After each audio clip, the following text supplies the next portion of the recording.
Assalamualaikum warahmatullahi wabarakatuh. Pada hari ini kami akan membentangkan tentang falsafah teori. Okey, falsafah teori merujuk kepada persoalan-persoalan dasar yang memulakan satu usaha intelektual ataupun pemikiran secara mendalam bagi menjawab persoalan tersebut. Tetapi hasil daripada itu kemungkinan besar tidaklah digunakan untuk kegunaan yang nyata, tetapi hanya untuk memuaskan keinginan bagi sesuatu dasar seperti dari segi bidang metafizik ataupun dari segi bidang matematik dan sebagainya. Maka untuk melengkapkan kajian ini, pengkaji telah bersepakat bahawa untuk memilih sekularisme sebagai bidang pilihan utama bagi falsafah teori ini. Jadi, sekularisme juga membawa maksud kepada mengasingkan kehidupan dengan agama dan menjadikan bidang sains sebagai panduan hidup dalam kehidupan seseorang serta mempercayai kepada amalan tahyul.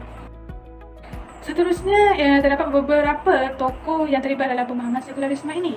Yang pertama, George Jacob Heyer, yang mana beliau dilahirkan pada 13 April 1817 dan meninggal dunia pada 22 Januari 1906, dan beliau dilahirkan di Birmingham, di mana tempat ayahnya bekerja sebagai tukang besi, manakala ibunya bekerja sebagai pembuat butang. Beliau telah mencipta istilah sekularisme pada tahun 1851 yang membawa maksud kepada mengasingkan kehidupan dengan agama ataupun mengasingkan agama dengan kehidupan sehingga boleh berlakunya kepada keruntuhan akhlak seseorang. Oleh itu, terdapat 3 prinsip yang telah diperkenalkan oleh George Jacob ini dalam sekularisme. Yang pertama ialah memperbaiki kehidupan dengan kebendaan. Yang kedua, menjadikan bidang sains sebagai asas panduan hidup. Dan yang ketiga, apa sahaja yang baik boleh dilakukan oleh seorang manusia walaupun ia tidak memberi apa-apa manfaat ataupun memberi apa-apa kebaikan kepada seseorang itu. Tokoh yang kedua pula ialah Thomas Hobbes, yang mana Thomas Hobbes ini dilahirkan di Malmesbury iaitu pada tahun 1588, iaitu pada 5 April, dan meninggal dunia pada 14 Disember 1679. Dan René Descartes juga merupakan antara pelopor yang terkenal dalam bidang sekularisme ini, di mana beliau dilahirkan pada 1596 dan telah meninggal dunia pada tahun 1650. Untuk pengetahuan semua, Thomas Hobbes ini merupakan seorang filosofi Inggeris yang mengamalkan aliran empirisme.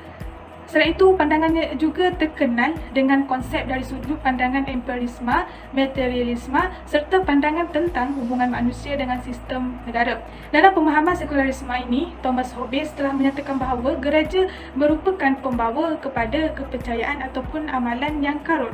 Dan beliau berpendapat sekularisme ini sebenarnya boleh difahami melalui panca indera ataupun akal pemikiran seseorang manusia. Seterusnya ialah tokoh yang ketiga, Niccolò Machiavelli, di mana beliau dilahirkan pada 3 Mei 1469 dan telah meninggal dunia pada 21 Jun 1527. Beliau merupakan seorang sejarawan, ahli falsafah, merupakan penyokong humanisme dan merupakan penulis yang berasaskan kepada konsep Firenze, iaitu pada zaman pembaharuan. Niccolò Machiavelli ini merupakan salah seorang pengasas utama sains politik moden. Beliau juga ada mengeluarkan ataupun telah menulis sebuah karya yang bertajuk The Prince, yang mana dalam karya ini beliau telah menyatakan bahawa tujuan mampu menghalalkan segala cara. Oleh itu, penulisan Niccolò Machiavelli ini sedikit menggunakan kekerasan untuk melindungi keutuhan ataupun kekuatan bagi seseorang pemimpin daripada sebarang persaingan. Selain itu, terdapat beberapa ciri-ciri yang diterima oleh penyokong dan juga ditolak oleh penentang dalam pemahaman sekularisme ini. Ciri yang pertama ialah dari aspek sosial yang melibatkan kebebasan individu seseorang, di mana bagi ciri-ciri yang ditentang oleh penentang ini, kerana sekularisme telah memperkenalkan konsep kebebasan individu yang melampau sehingga mewujudkan masalah sosial yang berluasa, terutamanya dalam kalangan remaja seperti LGBT, mabuk, jenayah, rempit dan sebagainya. Namun begitu, ada juga sekelompok yang menerima ciri-ciri ini ataupun menyokong ciri-ciri ini kerana dalam membuat apa-apa keputusan mereka tidak perlu lagi terikat ataupun terhalang dari bidang agama, iaitu setiap keputusan yang dibuat tidak lagi perlu memikirkan kepada hukum hakam maupun kepada dosa dan juga pahala. Yang kedua ialah dari segi kepimpinan, di mana pemimpin yang menyokong sekularisme ini tidak lagi menggunakan ataupun menjadikan bidang agama sebagai asas kepimpinan mereka, namun mereka terlalu rigid ataupun terlalu kuat mengikut konsep kepimpinan di Eropah Barat. Contohnya seperti konsep kapitalisme yang membawa kepada matlamat, pengaruh dan status kedudukan semata-mata. Manakala ciri ini ada juga diterima oleh penyokong kerana dalam sekularisme mereka telah memperkenalkan konsep sama rata dalam kalangan rakyat jelata. Oleh itu, mana-mana pemimpin yang memimpin negara berasaskan konsep sekularisme ini akan memperjuangkan hak wanita sama dengan hak lelaki. Oleh itu, tiada lagi konsep wanita lebih lemah daripada lelaki.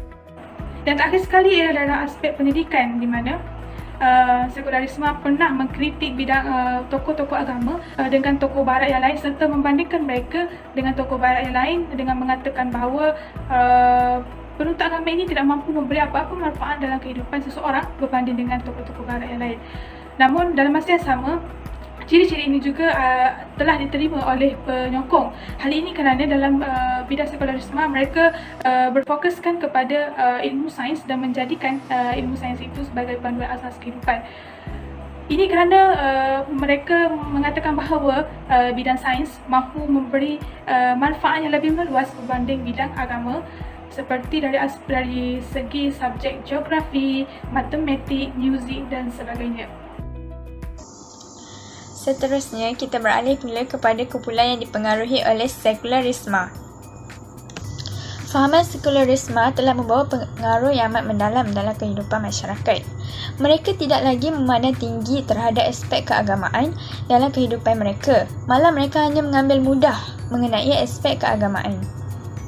Hal ini boleh dibuktikan bahawa fahaman sekularisme ini boleh mempengaruhi minda sesebuah masyarakat. Ini menepati dengan ciri-ciri sekularisme, di mana di dalam ciri-cirinya itu mereka telah memisahkan hal-hal agama dengan hal dunia. Hal ini kita dapat lihat juga apabila kumpulan yang mudah dipengaruhi oleh fahaman sekularisme ini ialah kumpulan remaja. Sekularisme telah mempengaruhi golongan remaja melalui hiburan-hiburan yang telah dipertontonkan seperti di dalam media sosial, seperti Instagram, Facebook, televisyen dan sebagainya. Oleh sebab itu, remaja merupakan sasaran yang lebih mudah kerana mereka akan lebih mudah terpedaya dan mudah untuk dipengaruhi oleh fahaman sekularisme ini. Kemudian mereka akan mengabaikan hal-hal yang berkaitan dengan keagamaan dan hanya mengikut nafsu mereka semata-mata. Hampir semua golongan remaja yang disajikan adalah mengenai hiburan dan muzik semata-mata. Itu merupakan kehidupan sekularisme di mana muzik dan hiburan akan menyebabkan mereka terpedaya dan lalu mereka terleka. Dan mereka akan melupakan hal-hal yang berkaitan dengan keagamaan. Oleh sebab itu, tidak hairanlah golongan remaja pada masa kini berani untuk melakukan perkara-perkara seperti mewarnakan rambut dan juga berlakunya pergaulan bebas antara lelaki dan perempuan tanpa kawalan. Fahaman sekularisme ini telah mula tersemai di dalam golongan remaja sehingga ia tidak dapat dibendung, sehingga ia sukar untuk dibendung. Ia akan mula menjejaskan kehidupan golongan remaja melalui akidah dan kemudian akhlak remaja itu sendiri. Kita beralih pula kepada amalan fahaman sekularisme. Yang pertama, sistem politik. Di mana dalam politik ini, sistem politik yang ketara dalam pelaksanaan undang-undang yang tidak memihak kepada agama. Kini, sistem politik yang diamalkan lebih mementingkan kepada kuasa berbanding rakyat. Sebagai contoh, ramai ahli politik yang mengambil rasuah bagi mengekalkan jawatannya dan bagi mendapatkan jawatan yang lebih tinggi kerana mereka hanya lebih mementingkan keuntungan semata-mata. Dari segi pemerintahan pula, Menteri Turki telah mengemukakan bahawa agama Islam hanya layak untuk digunakan di dalam masjid sahaja atau di dalam tempat ibadah. Ini menunjukkan bahawa agama telah disisihkan dalam sistem politik. Bukan itu sahaja, dalam ekonomi pula, penggunaan sistem ekonomi kapitalis telah dijadikan sebagai penggerak ekonomi di dalam sesebuah negara. Ekonomi kapitalis ini merupakan pengaruh daripada budaya luar. Di dalam ekonomi ini menekankan mengenai kebebasan individu, pasaran bebas dan sebagainya. Namun, dalam ekonomi kapitalis ini telah menetapkan bahawa pasaran itu dikuasai oleh golongan pemilik modal dan golongan miskin terpaksa ditindas dan akan terus hidup di dalam kemiskinan. Golongan pemilik modal dikenali sebagai golongan borjuis, manakala golongan bawahan iaitu golongan yang ditindas dikenali sebagai golongan proletariat. Amalan ini telah menjadi sebati pada masa kini. Dan golongan proletariat akan terus ditindas oleh golongan borjuis di dalam amalan kapitalis ini. Bahkan, tidak mencampur masalah perdagangan dengan agama juga merupakan amalan sekularisme di dalam ekonomi. Menurut Islam, amalan berhutang merupakan kelonggaran bagi membantu golongan yang tidak berkemampuan sesama masyarakat. Namun, konsep berhutang ini telah diubah suai dan dipengaruhi oleh budaya luar. Apabila hutang ini dikenakan caj dan faedah atau lebih dikenali sebagai riba di dalam Islam.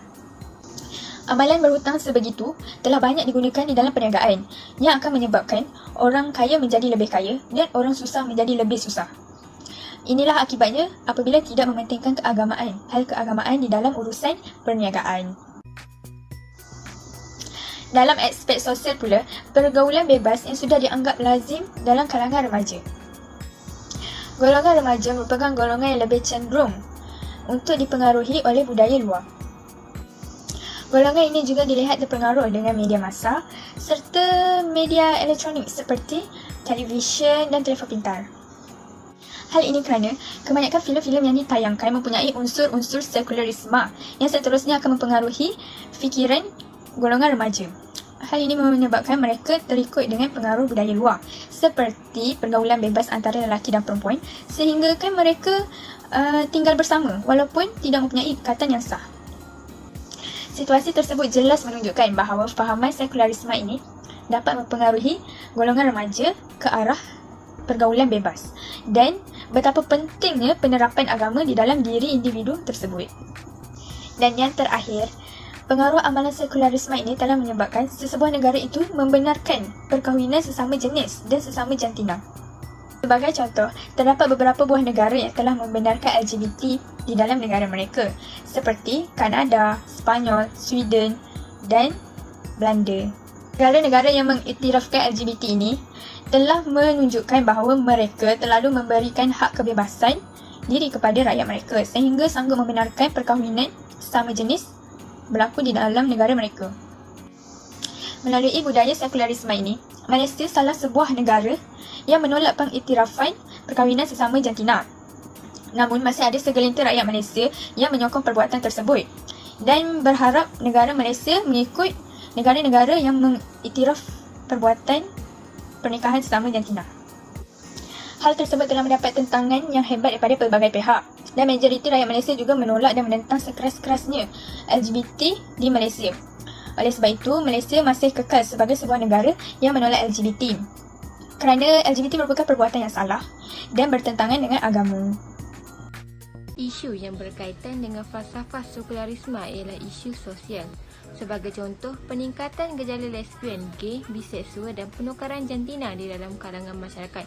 Oleh itu, peningkatan gejala ini telah mendorong kepada berlakunya hubungan seks bebas di dalam kalangan remaja. Tindakan kumpulan yang dipengaruhi oleh teori ini ialah golongan remaja. Golongan remaja lebih mudah terlibat dalam masalah ini kerana aktiviti sedemikian telah menyebabkan berlakunya kerusakan akhlak dan moral yang semakin berleluasa di dalam kalangan remaja, serta berlakunya peningkatan kes hubungan sejenis, pergaulan bebas antara lelaki dan perempuan, berpakaian tidak menutup aurat dan sebagainya. Seterusnya, dalam menyelesaikan isu LGBT ini, pengkaji telah menggunakan pendekatan falsafah rukun negara. Hal ini kerana LGBT ini telah memberi kesan yang mendalam dalam diri seseorang remaja, terutamanya pada hari ini, seperti berlakunya keruntuhan akhlak serta moral dalam diri mereka. Oleh itu, melalui pendekatan ini, terdapat pelbagai aktiviti yang boleh dilaksanakan untuk mencegah LGBT ini, seperti memperbanyakkan program-program ilmiah serta insaniah yang boleh mendekatkan diri remaja kepada agama. Ibu bapa yang sibuk bekerja juga merupakan salah satu punca utama kepada berlakunya peningkatan isu LGBT ini. Hal ini kerana ibu bapa yang sibuk bekerja, mereka telah memberi perhatian yang kurang kepada anak-anak mereka dan menyebabkan remaja pada hari ini mudah untuk bergaul dengan bebas. Oleh itu, dengan merujuk kepada rukun negara yang terdiri daripada 5 prinsip ini dan salah satunya ialah kepercayaan kepada Tuhan, di mana pengkaji telah melihat bahawa kepercayaan kepada Tuhan boleh meningkatkan jati diri dengan lebih teguh dalam diri seseorang serta mampu meningkatkan juga keimanan dan juga ketakwaan dalam diri seseorang remaja. Kekuatan keimanan ini mampu melindungi seseorang remaja daripada terus terpesong akidah mereka. Maka rukun negara ini bukanlah hiasan semata-mata di dinding dan juga bukanlah ikrar semata-mata, namun perlu dilaksanakan ataupun diterapkan dalam kehidupan seseorang bagi mengelakkan isu ataupun masalah keruntuhan akhlak ini terus berlaku, terutamanya dalam kalangan remaja pada hari ini. Cadangan yang kedua ialah masyarakat perlulah bersama-sama dalam mendidik golongan remaja untuk sentiasa menjaga maruah diri. Hal ini kerana maruah yang dijaga dengan baik dapat melindungi seseorang itu daripada terlibat dengan kegiatan yang tidak baik. Adab dan kesopanan juga perlulah diambil berat dan batas pergaulan juga perlulah dititik beratkan dalam kehidupan. Penyelesaian ini boleh dikaitkan dengan prinsip rukun negara keempat iaitu kesopanan dan kesusilaan. Oleh itu, jelaslah bahawa adab, kesopanan diri dan maruah diri sangat penting dalam kehidupan agar kehidupan kita lebih baik dan selaras dengan kehendak falsafah rukun negara.